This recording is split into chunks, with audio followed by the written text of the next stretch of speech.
abduhu wa rasuluhu ala ridwani Allahumma shalli alaihi wa ala alihi wa ashabihi wa ikhwanihi. Hadirin dan hadirat dirahmati oleh Allah Subhanahu wa taala, pada kesempatan kali ini kita akan bahas tentang topik bekal perjalanan akhirat. Itu bekal perjalanan akhirat. Sebelumnya kita di atas muka bumi ini dalam kondisi sedang bersafar dan ada destinasi yang akan kita lewati. Salah satunya adalah destinasi dunia ini. Kemudian kita lanjutkan destinasi berikutnya al-barzakh.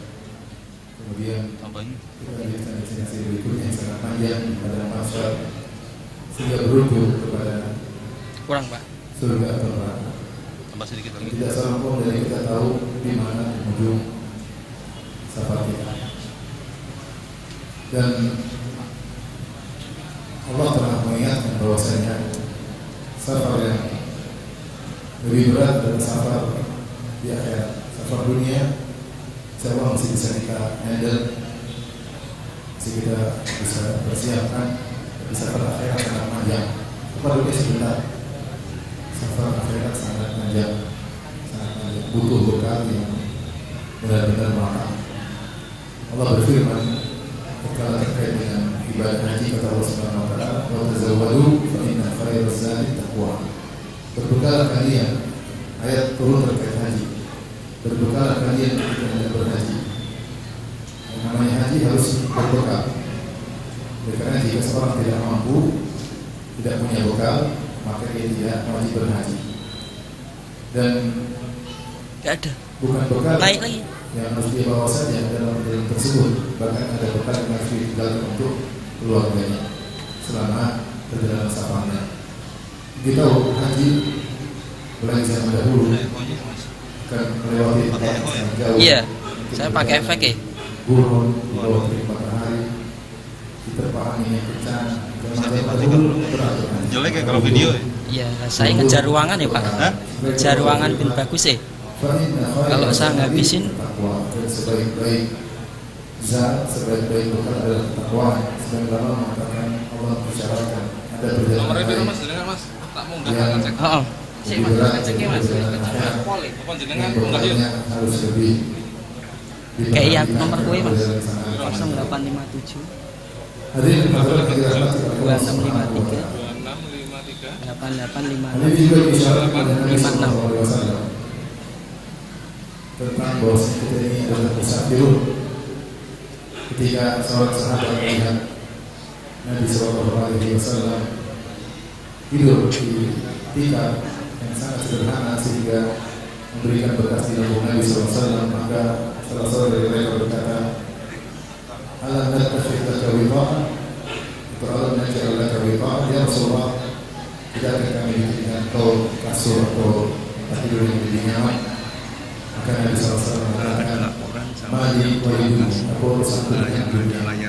Inna masyari wa masyarul dunia." Oh ya Pak, ini lagi takbir. Perumpamaanku dengan dunia, apa urusanku dengan dunia? Perumpamaanku dengan perumpamaan dunia seperti seorang yang sedang berjalan, itu dalam perjalanan musafir, kemudian dia mampir di sebuah pohon, istirahat sebentar, kemudian dia meninggalkan pohon tersebut dan melanjutkan perjalanan. Ini isyarat bahwasanya hakikat kehidupan dia ini adalah safar. Dan kita semua sedang bersafar menuju hari akhirat dan akan masuk pada safar yang sangat berat. Dan bahwasanya dunia hanya satu destinasi dalam safar kita. Dan itu hanya sebentar. Dari sosok ibarat seorang yang sedang perjalanan, kemudian mampir sebentar di bawah sebuah pohon. Namanya tidur di bawah pohon tidak nyaman, hanya sebentar, tempatnya kecil. Kemudian dia pergi dan meninggalkannya.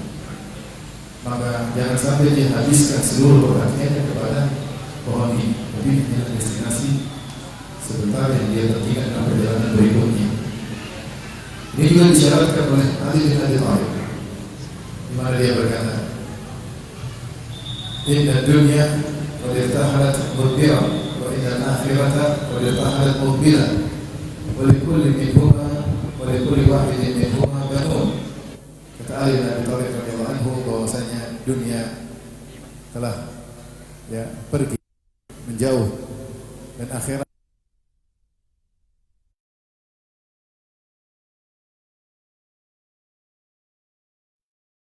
safar berikutnya di akhirat. Wa likulli wahidin minhuma banun, dan masing-masing dunia dan akhirat punya anak-anak, itu punya pengikut-pengikutnya. Ya, fakunu abna al-akhirah wa la takunu abna ad-dunya. Maka jadilah kalian sebagai pengikut akhirat dan janganlah kalian menjadi pengikut dunia. Al-yauma amalun bila hisab. Sekarang ada amal, tidak ada yang menghisab kita. Sekarang saatnya kita mengumpulkan bekal untuk akhirat kita. Ghadan hisabun bila amal. Kalau kita sudah meninggal maka tidak ada amal lagi, ada cuma hisab.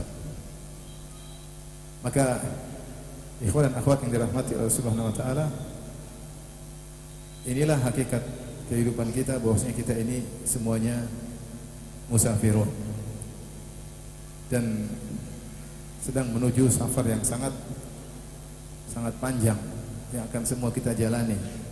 Lalu kita telah dipanggil oleh Allah dan telah didatangi oleh malakul maut. Oleh karena kita butuh bekal. Bekal tersebut sebagaimana yang sudah dijelaskan oleh Allah adalah ketakwaan. Kata Allah Subhanahu wa taala, ya, wa tazawwadu fa inna khairaz zadi taqwa. Bertakwalah, berbekalah, dan sebaik-baik bekal adalah ketakwaan. Kita hidup di zaman sekarang ini yang gemerlapnya dunia atau pernik kehidupan dunia yang begitu variatif dan begitu banyak membuat kita fokus pada urusan-urusan dunia tersebut. Terkadang atau bahkan sering membuat kita atau sebagian kita lalai dari perjalanan kita yang berikutnya yang sangat panjang. Lalai dari kita memperhatikan perjalanan akhirat, sehingga kita fokus dengan urusan dunia tersebut. Fokus, benar-benar fokus luar biasa. Dan problematika kehidupan dunia tiada hentinya. Berita-berita tentang dunia tidak akan berhenti. Setiap saat ada berita, ada kejadian, ada peristiwa. Dan ini banyak melalaikan seorang sehingga dia lupa dengan hakikat kehidupannya yang sedang safar. Maka kita perlu saling mengingatkan untuk sama-sama membekali diri untuk bisa bersafar dengan baik setelah kita meninggal dunia. Dan bekal tersebut sebagaimana kita ketahui adalah takwa. Terkait dengan takwa yang Allah suruh kita berbekal dengannya. Apa itu takwa? Takwa secara bahasa yaitu engkau mengambil sesuatu wiqayatan lah, engkau mengambil sesuatu sebagai penghalang antara engkau dengan yang lainnya. Itu namanya takwa. Sehingga diartikan secara sederhana, anta ja'ala bainaka wa baina adzabillahi wiqayatan. Takwa itu engkau mengambil penghalang antara engkau dengan azab Allah. Azab Allah mendatangi engkau, maka ambillah sesuatu untuk dijadikan sebagai penghalang. Itulah yang namanya takwa. Sebagaimana disebutkan oleh seorang penyair yang bernama Nabi Adz-Dzibiyani, dia berkata, saqatan nasifu wa lam turid isqatahu fatanawalathu wattaqatna bil yadi. Dia menceritakan seorang wanita yang khimarnya atau kerudungnya jatuh sehingga wajahnya tersingkap. Saqatan nasifu, jatuh khimarnya sementara dia tidak ingin khimarnya jatuh. Fatanawalathu, maka dia ambil khimar tersebut dengan tangannya. Wattaqatna bil yadi, kemudian dia menutup salah satu tangannya, mengambil khimarnya yang jatuh, salah satu tangannya menutup wajahnya, menghalangi kami untuk memandangnya. Maka makna takwa adalah penghalang. Dan Allah sebutkan kalimat takwa dalam banyak ayat seperti qu anfusakum wa ahlikum. Nah, jadikanlah penghalang antara neraka dengan keluarga. Itu jagalah keluargamu dari neraka jahanam. Ya, itu makna takwa. Maka terkait dengan hakikat takwa secara bahasa, maka takwa itu artinya, ya, secara spesifik dia adalah meninggalkan segala bentuk kemaksiatan agar kau terhalangi dari neraka jahanam. Takwa kalau disebut secara bersendirian, maka dia mencakup perbuatan kebajikan dan meninggalkan kemaksiatan. Tapi kalau digabungkan dengan kebajikan, maka dia maknanya meninggalkan maksiat. Maknanya lebih spesifik adalah meninggalkan maksiat. Tapi kalau dikatakan ittaqullah atau takwa secara sendirian, maka dia mencakup meninggalkan maksiat dan melakukan kebajikan. Dan ini dalam syariat banyak yang seperti dua kalimat, dua kata yang jika digabungkan maka masing-masing memiliki makna yang spesifik. Tapi jika dipisahkan maka mengandung mencakup makna yang lainnya, mencakup makna kawannya. Contoh, ya, kalau disebutkan berdua berbarengan maka masing-masing punya makna spesifik. Kalau disebutkan salah satunya maka dia mencakup makna yang lainnya. Contoh seperti takwa, kata Allah wa ta'awanu 'alal birri wat taqwa. Saling tolong menolong kalian dalam kebajikan dan ketakwaan. Dalam hal ini disebutlah takwa dan apa? Albir. Kalau digabungkan keduanya, maka albir terkait dengan melakukan kebajikan, adapun takwa terkait dengan meninggalkan maksiat. Contoh lagi seperti Islam dan iman. Islam dan iman. Kalau disebutkan bergandengan, maka Islam terkait dengan amalan zahir, iman terkait amalan batin. Tapi kalau disebut salah satunya, maka Islam ya iman, iman ya Islam. Sama albir wa taqwa. Kalau disebutkan salah satunya takwa atau albir saja, maka albir ya takwa ya albir. Enggak yang. Contoh seperti Output gimana, Mas? fakir dan miskin. Fakir dan miskin. Kalau disebutkan mana-mana, masing-masing punya makna spesifik. Miskin yaitu yang penghasilannya tidak mencukupi setengah kebutuhan hidupnya, atau tidak penghasilannya lebih dari setengah kebutuhan hidupnya.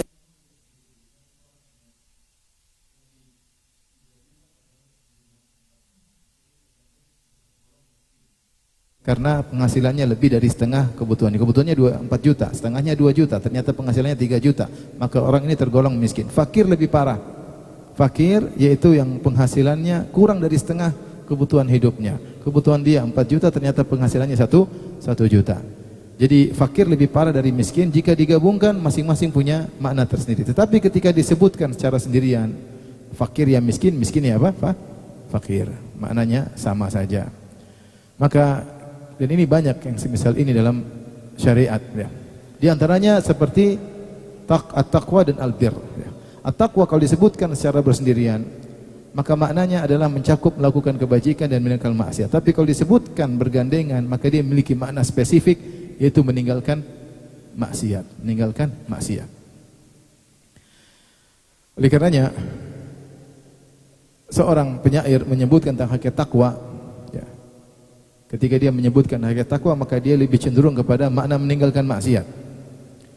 Dia berkata, "Khallidh dhunuban saghiraha wa kabiraha dzaka tuqa wasna' kamashin fawqa ardi syauqi yahdharu ma yara la tahqiranna saghiratan innal jibala minal hasa." Tinggalkanlah dosa-dosa besar maupun kecil, maka itulah ketakwaan. Jadilah engkau seperti orang berjalan di atas jalan yang penuh dengan duri, maka dia waspada. Duri kecil, duri besar, dia waspada. La tahqiranna saghiratan, jangan kau remehkan dosa kecil. Innal jibala minal hasa, sungguhnya gunung yang menjulang tinggi tersusun dari batu-batu yang kecil. Maka dia mengatakan hakikat takwa adalah engkau meninggalkan maksiat yang besar maupun yang kecil. Ini adalah bekal yang utama untuk kita berjalan di akhirat nanti, meninggalkan kemaksiatan. Yang buat problem bagi kita di dunia, di alam barzah maupun akhirat adalah dosa-dosa. Ibnu Al-Qayyim rahimahullah dalam kitabnya Al-Jawabul Kafi mengatakan adzam la budda an yu'athir. Dosa itu pasti punya pengaruh. Beliau sebutkan puluhan dampak dosa di dunia, belum di alam barzah, belum di akhirat. Kita akan sengsara dalam perjalanan akhirat jika ternyata kita banyak melakukan dosa-dosa. Oleh karena di antara takwa yang sungguhnya adalah meninggalkan maksiat.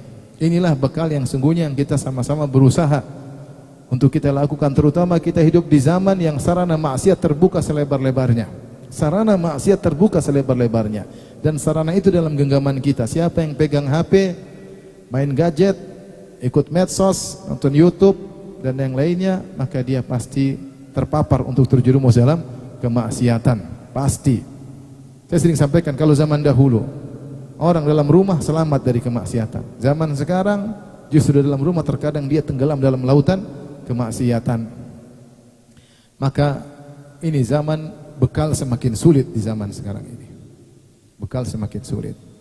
Maka seorang berusaha ya, semaksimal mungkin untuk bisa memiliki bekal yang terbaik untuk bertemu dengan Allah, yaitu menjauh dari kemaksiatan semaksimal mungkin. Baik. Ikhwan dan akhwat yang rahmatillah subhanahu wa ta'ala, beberapa poin yang ingin saya sampaikan pada malam hari ini terkait dengan hakikat takwa. Terkait dengan hakikat takwa. Takwa ya. Allah Subhanahu wa taala menyuruh agar takwa itu selalu kita sandang. Sehingga Allah mengatakan libasut taqwa. Dalam surat Al-A'raf kata Allah Subhanahu wa taala, "Ya bani Adam, qad anzalna 'alaikum libasa yuwari sawatikum wa risha, wa libasut taqwa dzalika khair." Wahai anak-anak Adam, kami telah menurunkan untuk kalian sebagai anugerah yaitu pakaian. Yuwari sawatikum wa risha, yang pakaian tersebut menutup aurat kalian dan sebagai perhiasan. Pakaian fungsinya dua, menutup aurat dan juga sebagai perhiasan. Dengan berpakaian seorang akan nampak lebih indah. Setelah Allah menyebutkan tentang nikmat pakaian yang menutup zahir manusia, Allah kemudian isyaratkan tentang pakaian yang lain. Pakaian kebatinan, kata Allah, walibasut taqwa dzalika khair. Perhatikan bahwasanya pakaian ketakwaan lebih baik. Pakaian ketakwaan itu lebih baik. Sebagian ulama menyebutkan kenapa Allah sebutkan libas? Karena kalimat libas dari labasa menunjukkan iltibas, menunjukkan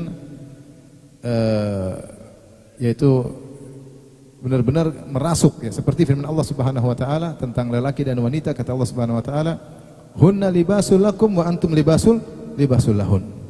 Para istri adalah pakaian kalian dan kalian adalah pakaian bagi istri kalian. Saking dekatnya antara suami dan istri.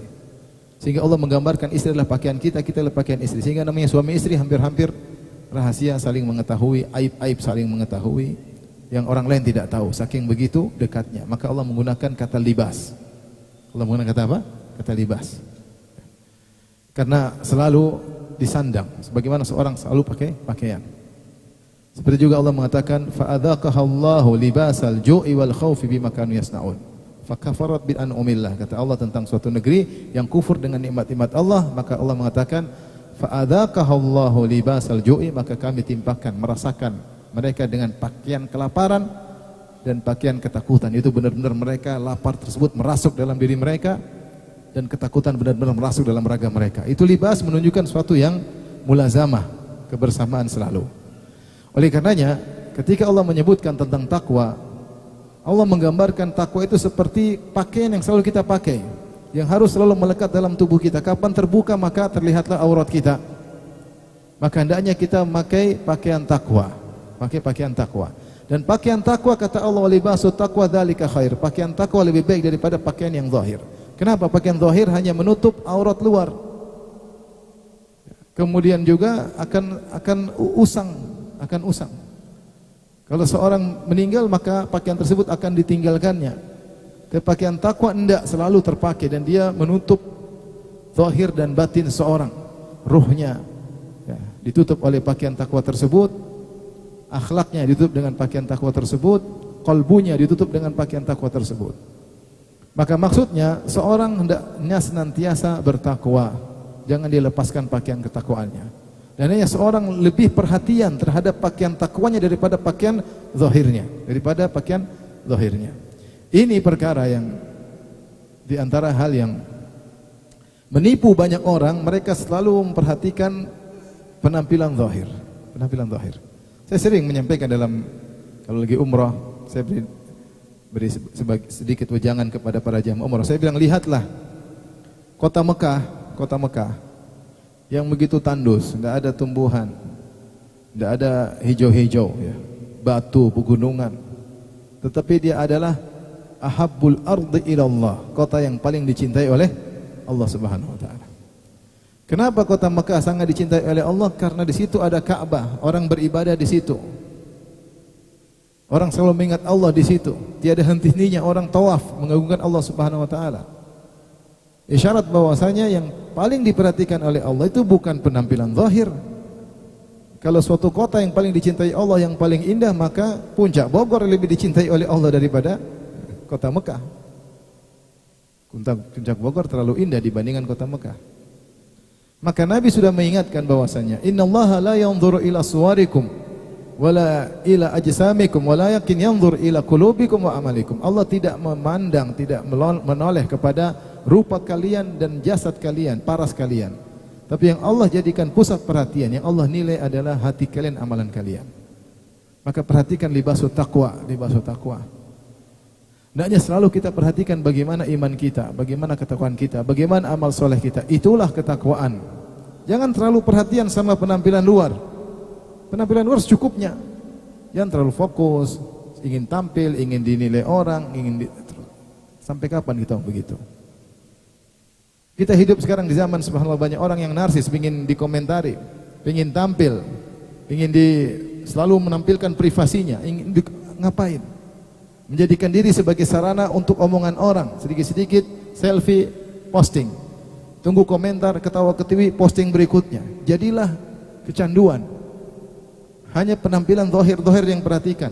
Hati bagaimana? Ketika Anda memposting itu, bagaimana hati Anda? Perhatikan. Perhatikan. Ini diantara zahirat atau fenomena yang banyak tersebar, menimpa banyak orang. Menimpa ikhwan-ikhwan, menimpa akhwat yang sudah bercadar, hobinya selfie melulu. Bahkan menimpa para da'i. Maka saya ingatkan, perhatikan batin. Perhatikan batin. Hati-hati, jangan terlalu sibuk dengan penampilan zahir kemudian. Jadi takwa adalah iman dan amal saleh. Perhatikan, kita harus perhatikan iman kita, ketakwaan kita. Kemudian takwa, libas pakaian kebatinan tersebut ya, ini abadi.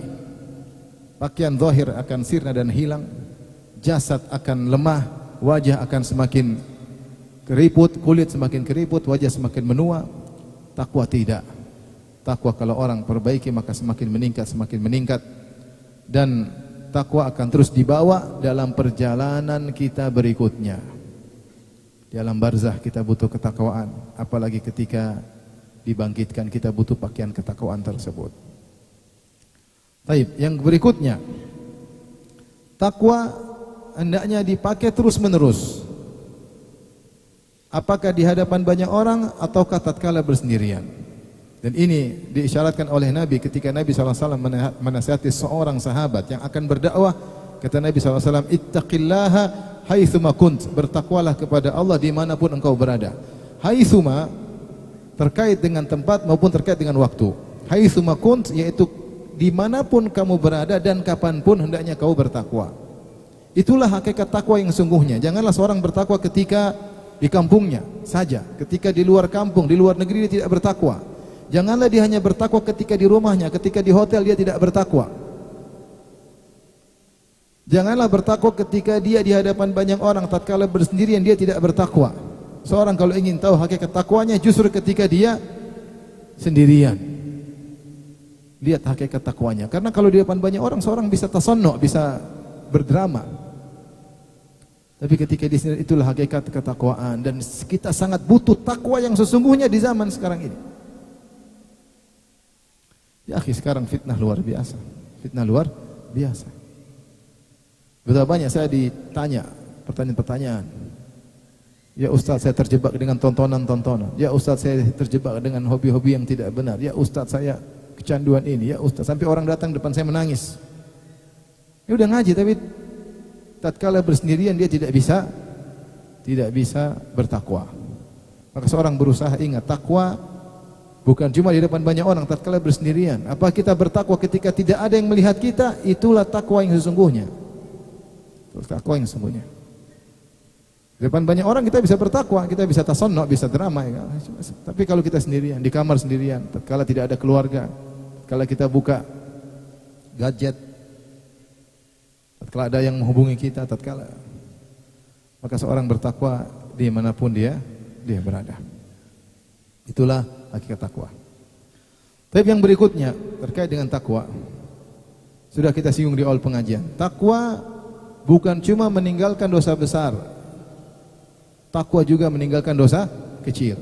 Khallidz dzunuba shaghiraha wa kabiraha dzaka tuqa. Tinggalkanlah dosa-dosa kecil maupun yang besar, itu adalah hakikat ketakwaan. Karena yang ditulis oleh malaikat bukan cuma yang besar-besar, yang kecil-kecil juga ditulis. Makanya ketika hari kiamat kelak orang-orang berkata, "Mali hadzal kitabi la yughadiru shaghiratan wala kabiratan illa ahsaha." Apa ini? Kitab apa ini? Aneh, kitab ini luar biasa kitab ini. Tidak meninggalkan yang besar maupun yang kecil kecuali dia catat. Semua tercatat. Allah mengatakan, "Ya'lamu kha'inatal a'yun wa ma tukhfi sudur." Allah mengetahui pengkhianatan lirikan mata dan apa yang disembunyikan oleh dada manusia. Sampai yang kecil-kecil yang kita renungkan, apa yang bergulir dalam hati kita dicatat. Pandangan mata dicatat. Jadi jangan sepelekan dosa kecil. Jangan sepelekan dosa kecil. Musibah ketika kita menyepelekan dosa kecil, akhirnya kita mudah terjerumus yang besar. Dan semua yang besar-besar dimulai dari yang kecil. Karenanya dikatakan, jadilah wasna kamashin fauqa ardi syauqi yahdharu ma yara. Jadilah engkau seorang yang sedang seperti orang berjalan di atas jalan yang penuh dengan duri. Ada duri besar, duri kecil, dan dia waspada. Kalau kita berjalan di atas jalan situ banyak duri, kita hati-hati, pelan-pelan. Ada duri kecil pun kita hindari, apalagi duri besar. Tapi kalau seorang tidak waspada dan dia duri kecil dia injak, mulai darah. Sakit pertama, tapi akhirnya dia injak lagi, akhirnya darah, akhirnya dia bilang wes kadung, ya udah jalan terus. Akhirnya tidak peduli meskipun berlumuran darah. Kenapa? Dia mulai dari yang kecil-kecil dia injak. Imam Ahmad pernah misalkan seperti seorang berjalan di pecek. Ketika dia berjalan hati-hati, diangkat sarungnya, kemudian diinjak sedikit-sedikit, maka dia terus berhati-hati sampai di ujung jalan dia bersih. Tapi kalau dia cuek-cuek, mulai kotor-kotor, wes kadung sekalian. Kotor sana kotor sini tidak peduli. Kenapa? Sudah kotor. Demikian hati. Kolbu ini kalau kita yang kecil-kecil kita labrak, lama-lama yang besar pun kita labrak. Maka maksud saya diri saya pribadi, jangan sepelekan dosa meskipun kita anggap itu kecil.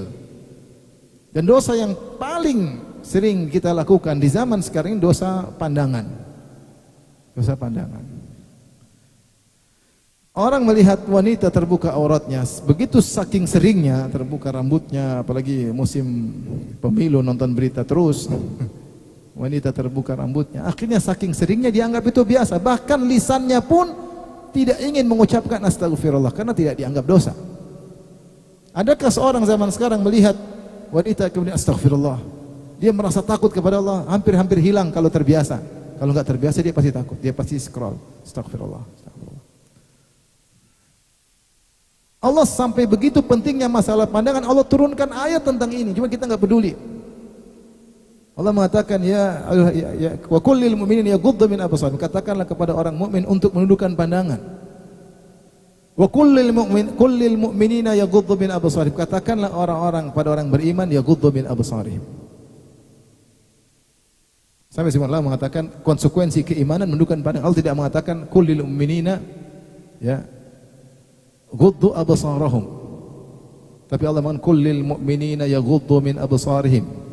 Allah menggunakan fi'il mudhari' seakan-akan bahwasanya konsekuensi keimanan adalah menundukkan pandangan.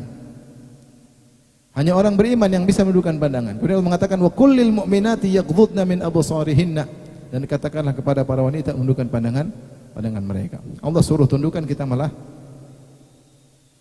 melihat dengan terang benderang, bahkan kita zoom. Bahkan di akhir ayat Allah mengatakan wa tubu ilallahi jami'an ayyuhal mu'minun. Bertobatlah kalian orang beriman agar kalian beruntung, la'allakum tuflihun. Subhanallah, ayat ini dalam surat An-Nur adalah surat Makkiyah, surat Madaniyah. Apa surat Madaniyah? Surat Madaniyah maksudnya surat yang turun setelah Nabi dan para sahabat berhijrah. Paham? Setelah mereka berhijrah, beribadah-ibadah yang agung, makan mungkin di akhir-akhir daripada Al-Quran turun, bahkan mungkin mereka sudah berjihad, sudah banyak perjuangan untuk Islam. Allah tetap suruh tundukkan pandangan. Allah tetap suruh tundukkan apa? pandangan. Jika kalian tidak tundukkan pandangan, fatubu ilallahi wa tubu ilallahi jami'an. Bertobatlah kalau kalian tidak menundukkan. Allah suruh bertobat dari dosa mengumbar pandangan. Namun kita kurang bertakwa, kita sepelekan. Sepelekan. Sampai terkadang dalam grup sebagian orang sebarin, mungkin ada lelucon, ada lucu-lucu, isinya perempuan tidak pakai jilbab. Tapi sebarin aja kayak tidak merasa bersalah.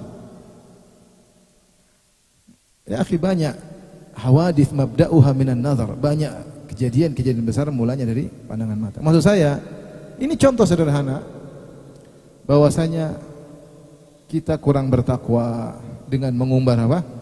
Pandangan. Masing-masing jangan terlalu pede, kita ini kurang bertakwa.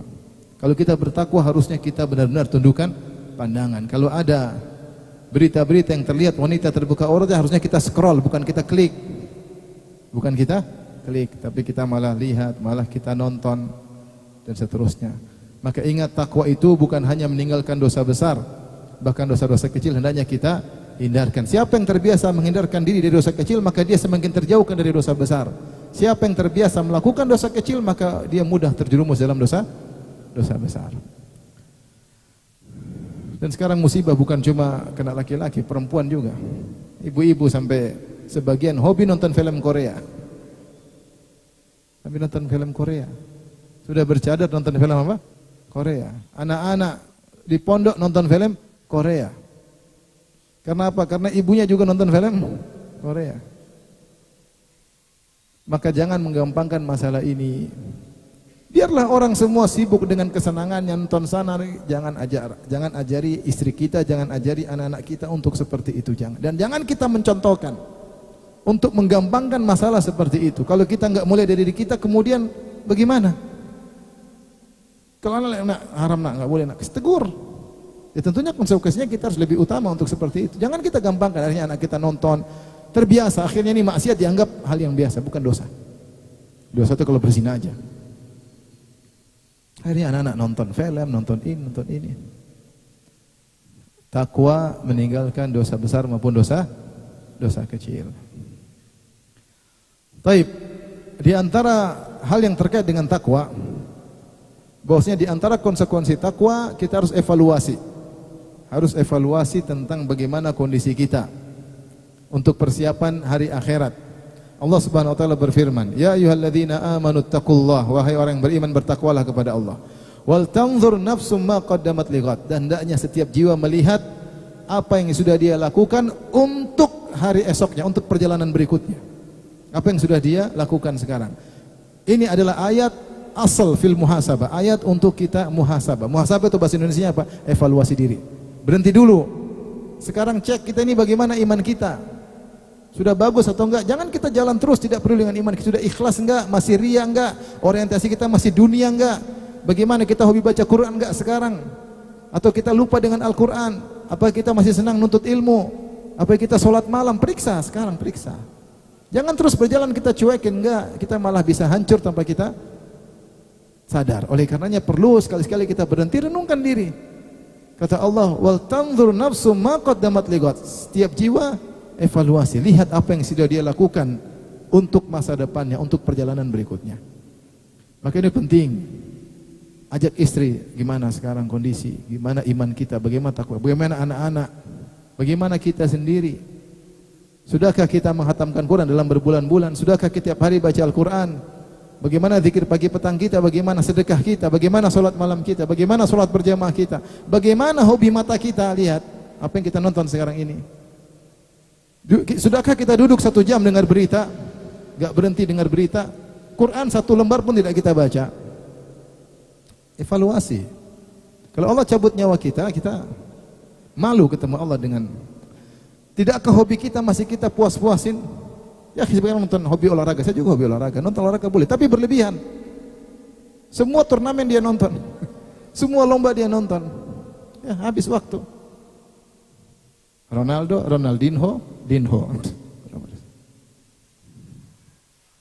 Sampai ada kawan, subhanallah, kawan sekolah, salah satu pondok lah, dia bilang, Ustaz Firanda, dulu saya pernah sekolah di situ.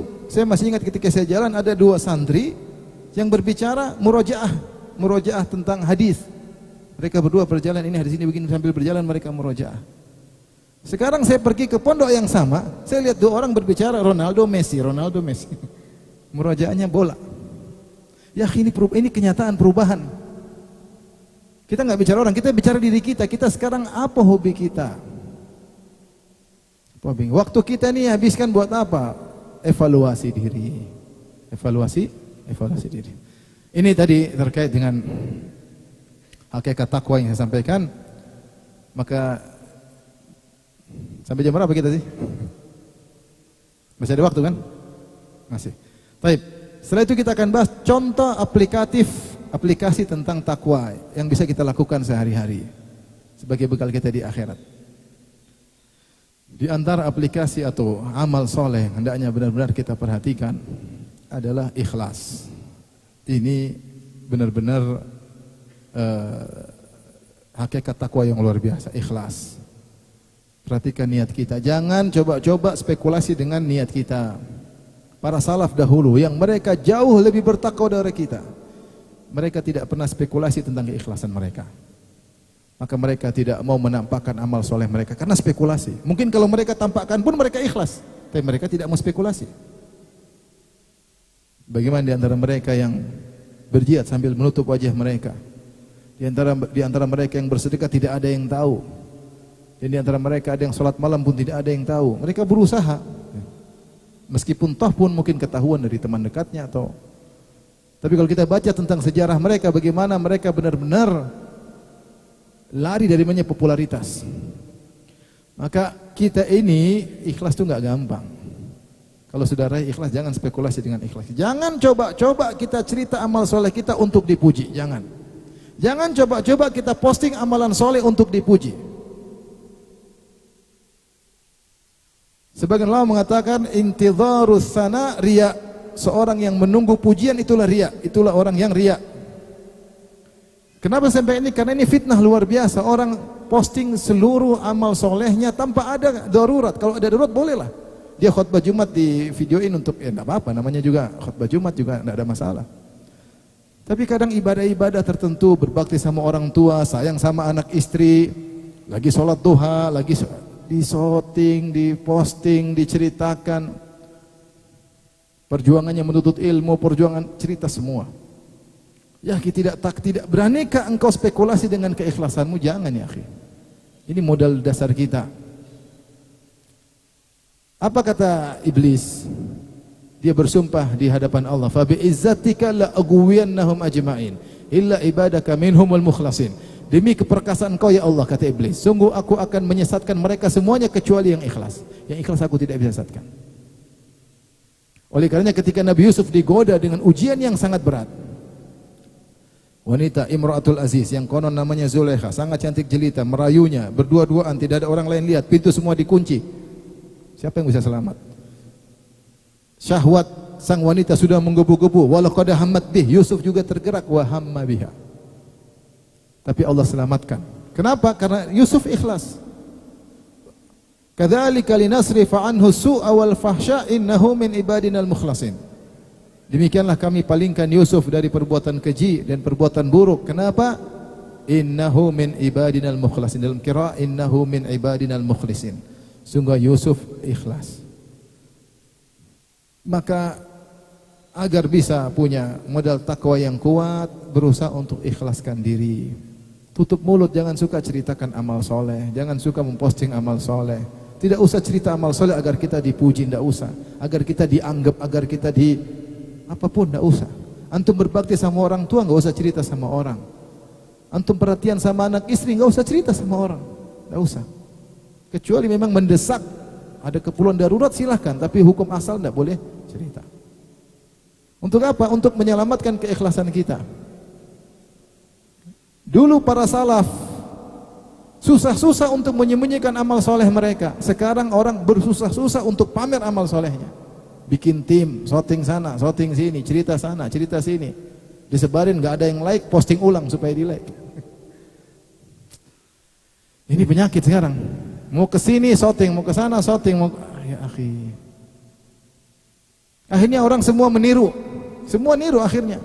Apalagi kalau ustadznya seperti itu, murid-muridnya ikut semua. Kalau ustadznya bisa ikhlas, muridnya belum tentu bisa ikhlas. Jangan memberi contoh yang buruk untuk mengajarkan murid-murid posting amal soleh yang dia lakukan. Jangan ya akhi. Susah, ikhlas itu enggak gampang. Ikhlas itu susah. Ada seorang salaf dikatakan, "Ala tahdhurul janazah, tidakkah kau hadir melayat jenazah?" Kata dia, "Makanakum hatta uhdhiran niyat." Tunggu dulu sampai aku menghadirkan niatku. Ikhlas dia baru aku jalan. Sekarang semua diposting. Sayang anak diposting, sayang istri diposting, sayang istri-istri juga diposting. Semuanya mau dikasih tahu orang. Maunya jadi selalu pusat perhatian. Kayak selebriti, ya akhi, jangan ya akhi. Nanti ditiru oleh murid-murid, ditiru oleh audiens. Hilang ruh keikhlasan. Kamu mungkin ikhlas tapi audiens belum tentu ikhlas. Akhirnya ini puncak dari takwa adalah keikhlasan. Kalau enggak ikhlas, takwa semua buyar. Kalau enggak ikhlas, takwa semua apa? Buyar. Oleh karenanya, di antara sebab seorang meraih husnul khatimah adalah ikhlas. Dan di antara sebab orang meraih su'ul khatimah karena tidak ikhlas. Apa kata Nabi sallallahu alaihi wasallam? Inna ahadakum la ya'malu bi amali ahlil jannah fima yabdu linnas wa huwa min ahlin nar. Sungguh salah seorang dari kalian melakukan amalan penghuni surga yang menurut pandangan manusia ternyata dia penghuni neraka. Saya ulangi, Nabi berkata, sungguh salah seorang dari kalian melakukan amalan ahli surga fima yabdu linnas, menurut yang nampak bagi manusia, padahal dia penghuni neraka jahanam.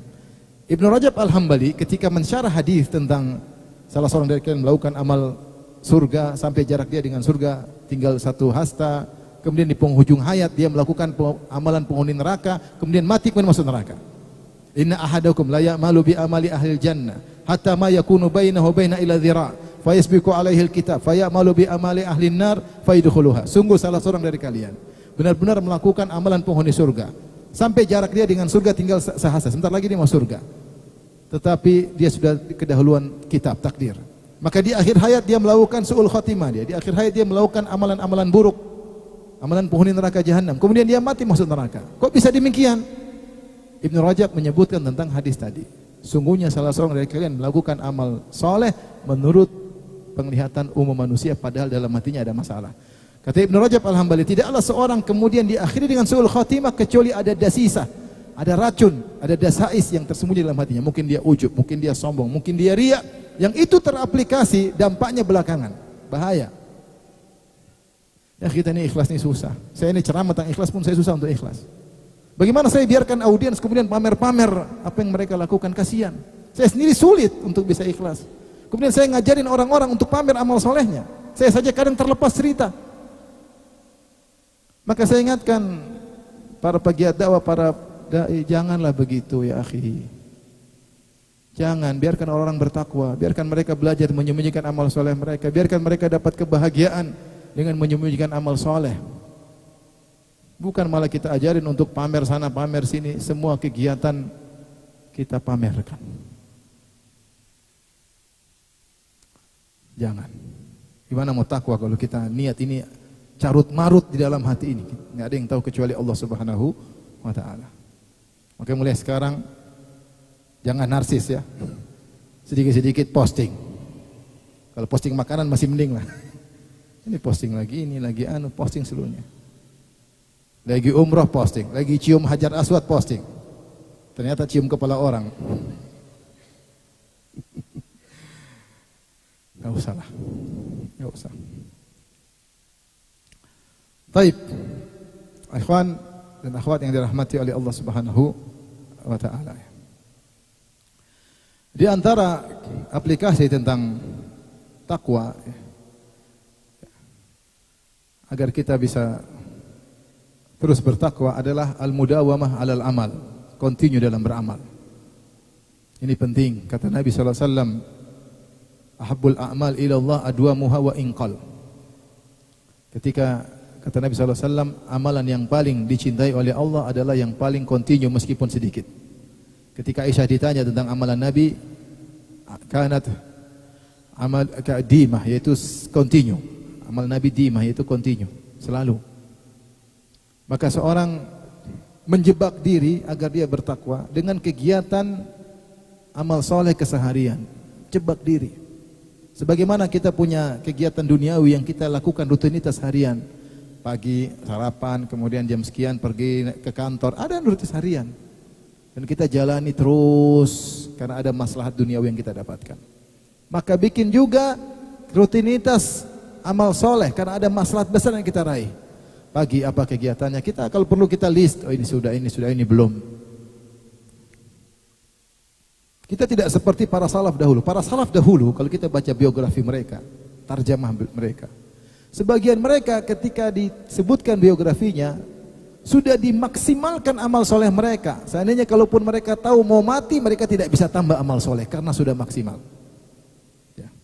Seperti disebutkan Sofwan bin Sulaim dikatakan, "Idza qila lahu ghadan yaumal qiyamah." Jika dikatakan kepada beliau besok hari kiamat, dia enggak bisa tambah amal soleh, sudah full. Sudah selesai kegiatan. Kita masih banyak tongkrongan ya enggak? Masih banyak waktu untuk lihat medsos, masih banyak. Waktunya turah waktunya untuk lihat macam-macam. Mereka kalau dibilang besok hari kiamat enggak bisa nambah amal soleh. Dikatakan kepada Hamad bin Salamah demikian juga, rahimahullah. Di biografi para ulama menceritakan bagaimana kuat ibadahnya. Jika dikatakan besok engkau mati, dia tidak bisa tambah amal soleh. Ini Hamad bin Salamah. Disebutkan juga dalam biografi Mansur bin Zadan, salah seorang perawi hadis Kutubus Sittah. Idza qila li Mansur bin Zadan, inna malakal maut bil bab, kalau dikatakan kepada dia, wahai Mansur, malaikat maut di pintu, dia enggak bisa tambah amal soleh. Dia enggak bisa tambah amal soleh. Coba kita seperti itu. Saya juga enggak mampu, tapi kita berusaha. Kita baca cerita para salaf agar kita bisa maksimal. Masih banyak waktu kita yang terbuang-buang. Harusnya kita optimalkan untuk bekal kita di akhirat. Kurangi waktu nonton yang tidak bermanfaat, kurangi aktivitas yang tidak bermanfaat, kurangi koneksi-koneksi, komunitas-komunitas yang kurang bermanfaat. Kurangi. Umur kita terbatas. Kurangi. Ini terlalu banyak grup, terlalu banyak kawan, terlalu banyak kegiatan, terlalu banyak rapat, terlalu banyak pertemuan, terlalu banyak olahraga, terlalu banyak, melebihi kapasitas yang diperlukan. Ketemu teman terus, silaturahmi enggak pernah. Telepon teman rajin telepon teman. Telepon istri jarang-jarang. Kalau istri teman semangat, istri sendiri enggak semangat. Telepon kakak adik hampir enggak pernah tanya kabar, Kak gimana kabar, Dek gimana kabar. Enggak ada. Komunitas grup terus ketawa ketiwi. Mana ketawa ketiwi sama kakak dan adik? Tidak ada. Terus kapan silaturahmi? Waktu buang-buang aja yang kurang. Kalaupun bagus tidak prioritas, ada yang prioritas. Benar, hubungan dengan kawan oke, tapi ada skala prioritas. Kita evaluasi. Kenapa Nabi mengatakan bahwasanya amal yang terbaik adalah yang kontinu? Karena sewaktu-waktu kita bisa dipanggil oleh Allah Subhanahu wa taala. Tapi kita sedang menyusun kerangka istana kita terus, meskipun mungkin lambat tapi kontinu terus. Kita enggak tahu dipanggil oleh Allah Subhanahu wa taala kapan. Sebagian ulama atau sebagian ada yang memisalkan hidup dunia ini kan ujian. Kita diciptakan untuk diuji. Ibarat seorang yang masuk di qa'ah, di kelas untuk ujian dan dia bawa kertas. Kemudian banyak pertanyaan, kemudian dia jawab. Cuma dia enggak tahu waktu ngisinya berapa lama. Sewaktu-waktu bisa diambil kertasnya. Mungkin baru 5 menit tahu-tahu diambil kertasnya. Mungkin baru setengah jam diambil kertasnya. Sama seperti kita enggak tahu kapan kita dicabut nyawanya oleh Allah Subhanahu wa taala. Maka di antara aplikasi untuk memiliki bekal yang terbaik, usahakan untuk continue. Kita punya jadwal zikir pagi petang ada, jadwal baca Quran ada, jadwal telepon orang tua ada, jadwal ikut pengajian ada. Bikin ikut pengajian rutin ada ustadz. Di Magelang banyak ustadz bikin pengajian, ikut. Jangan tunggu ustadz YouTube datang baru rame. Ustadz ngajar, itu yang bermanfaat. Justru ustadznya kalau yang hadir dikit malah enak ditanya-tanya. Yang penting ilmu kita tersusun. Nah, lihat kita sudah ngaji berapa tahun, adakah Ilmu agama kita naik, evaluasi. Adakah ketakwaan kita naik? Ataukah kita malah sibuk dengan dunia? Setelah sudah ngaji 10 tahun, sekarang malah bicaranya kemewahan melulu. Kemewahan ini. Bicaranya jalan-jalan melulu, bicaranya barang-barang branded terus. Coba cek. Ataukah kita semakin mikir akhirat? Semakin zuhud terhadap dunia? Pikir. Evaluasi. Saya bicara tentang diri saya ya. Baik. Di antara aplikasi mungkin yang takwa yang bisa kita lakukan di antaranya adalah sabar. Sabar ini sangat penting dalam hidup ini. Makanya ketika Allah menyebut tentang kisah Nabi Nuh, kata Allah, "Fasbir innal 'aqibata lil muttaqin." Setelah Allah menyebut kisah Nabi Nuh, di penghujungnya Allah berkata kepada Nabi Muhammad, "Fasbir, bersabarlah, yaitu bersabarlah engkau seperti Nabi Nuh. Innal 'aqibata lil muttaqin." Sungguhnya kesudahan yang terbaik bagi orang-orang yang bertakwa. Artinya orang bertakwa maksudnya orang yang bersabar. Ini antara bentuk ketakwaan yang paling utama adalah sabar. Ya. Sabar. Sabar dalam menjalankan ketaatan, sabar dalam meninggalkan maksiat, sabar ketika terkena musibah. Nabi Nuh alaihissalam terkena musibah, dimaki-maki, dihina-hina,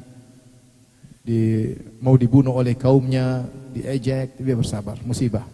Istrinya kafir, anaknya kafir, dia bersabar, musibah. Sabar dalam dakwah 950 tahun, sabar. Dia mengumpulkan seluruh kesabaran, sabar meninggalkan maksiat, sabar bertakwa, sabar terkena musibah. Hidup ini butuh kesabaran. Dan sabar ini adalah bekal utama kita untuk di akhirat. Makanya Allah berfirman, "Innama yuwaffas sabiruna ajrahum bighairi hisab." Sungguhnya orang sabar itu pahalanya tanpa hisab. Di antara amal yang paling mudah masuk dalam surga adalah sabar. Makanya para rasul yang tertinggi adalah ulul azmi minar rusul. Fasbir kama sabara ulul azmi minar rusul. Sabarlah kau Muhammad sebagaimana ulul azmi bersabar. Amal yang paling hebat yang buat para nabi mulia adalah sabar. Sampai Allah mengatakan semakin pahit, semakin menderita kita rasakan, semakin nikmat di alam barzah. Itu rasa pahit, itu penderitaan. Penderitaan itu pilu berubah menjadi kebahagiaan. Jadi sabar. Sabar. Siapa di antara kita tidak diuji? Semuanya diuji. Semuanya diuji. Kita ingin menonton macam-macam, sabar, jangan diklik, lewat aja, scroll. Meninggalkan maksiat butuh kesabaran. Allah akan berikan kebahagiaan. Siapa yang ragu nonton film box office menyenangkan? Berseri-seri pun kita siap nonton. Enak. Cerita apalagi pemainnya ganteng, cantik. Betah, 10 jam juga nonton betah. Ada kebahagiaan? Enggak, habis nonton gelisah hati. Candu, pingin lagi. Enggak ada kebahagiaan, Allah cabut. Coba kalau kita lewati, kita enggak nonton, ada kebahagiaan. Ada kebahagiaan. Siapa yang menundukkan pandangan, Allah beri cahaya dalam hatinya. Makanya setelah Allah sebutkan tentang perintah menundukkan pandangan, setelah itu Allah mengatakan Allahu nurus samawati wal ardh. Kata Ibnu Qayyim rahimahullahu taala, siapa menundukkan pandangan, Allah beri cahaya dalam hatinya, timbullah kebahagiaan. Sabar meninggalkan maksiat, sabar, butuh kesabaran. Jangan klik, intinya cuma jangan klik. Pertarungan kita dengan maksiat cuma pandangan pertama. Kalau kita sudah lihat, sudah bablas, nggak mungkin kita balingkan lagi. Tapi kalau kita scroll, tidak kita klik, aman. Ya enggak? Ada lewat berita nih, berita artis ini selingkuh, berita artis ini cerai dengan suaminya. Selewar cantik gitu, lebih cantik dari istri ternyata. Jangan diklik. Antum klik, selesai. Pasti baca. Pasti nonton, lewat aja. Pertarungan kita cuma ngeklik atau lewat, mudah. Tapi kalau sudah klik susah, pertarungannya berat. Ada hal yang menarik di scroll, jangan diklik. Sabar meninggalkan itu, sabar. Beribadah juga sabar. Bangun malam sabar, bangun ngantuk, iya ngantuk. Siapa yang tidak ngantuk kalau tidur malam? Bangun, pasang alarm, bangun sholat malam. Inilah bekal saya di akhirat. Siapa man ahsanal wukuf, siapa yang bisa bagus berdirinya di hadapan Allah ketika sholat, Allah akan baguskan berdirinya ketika dihisab. Sabar, berdiri di hadapan Allah, sabar. Kapan lagi? Nanti di akhirat berat. Kalau kita nggak sabar sekarang, kita repot di akhirat. Sabar. Sholat jangan buru-buru. Sabar. Kita ini nggak tahu kapan dipanggil oleh Allah Subhanahu Wa Taala. Dengan sabar ketika meninggalkan maksiat, sabar ketika menjalankan ketaatan, dan sabar ketika terkena musibah. Sabarlah. sabar. Ada kehilangan barang, sabar. Sakit, sabar. Ada yang meninggal, berat, memang berat. Tidak ada yang bilang tidak berat, berat, sabar. Diomelin suami, sabar. Apalagi diomelin istri, sabar. Lama-lama juga terbiasa, sabar. Sabar. Semuanya akan berubah menjadi kebahagiaan. Tapi ini saja ikhwan dan akhwat yang rahmati Allah Subhanahu wa taala. Semoga Allah menjadikan kita hamba-hamba yang bertakwa kepada Allah Subhanahu wa taala. Semoga kita semua dianugerahkan oleh Allah husnul khatimah. Semoga kita memiliki bekal yang banyak untuk menempuh perjalanan akhirat yang sangat panjang. Wallahu taala alam bisawab. Kalau ada yang bertanya saya persilahkan. Kalau tidak ada alhamdulillah. Sudah malam.